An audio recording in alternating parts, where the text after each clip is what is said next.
কিরে নসর তোর কি হয়েছে? ইনজেকশন দেয়া লাগবে, ইনজেকশন দিতে পারবে না তো? এটা কি কথা করলু তুই? আজ 7 বছর আমি ডাক্তারি করি, প্যারামেডিক্যাল করি, আমি ডাক্তার হইছি, আর তুই তো ইনজেকশন দিতে পারবো নি? কদম আলী ডাক্তার একটু ইনজেকশন দিয়া শিখাইস। চুপ মারি বয় হেনে তোল আর মুখ এই দিক ঘুরা। তুমি কি আসলে ইনজেকশন দিতে পারো?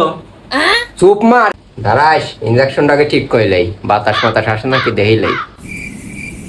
তাহলে রেডি হইছি? কিরে গেছে?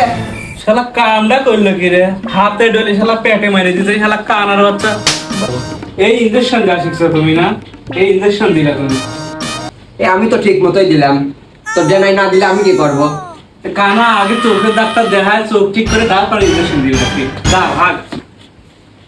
ও টট করে চলে আইছি রে, এটি তো আমার আব্বার চশমা, এই জন্যই তো পাওয়ারটা ঠিক মতো দেখতে পারিনি।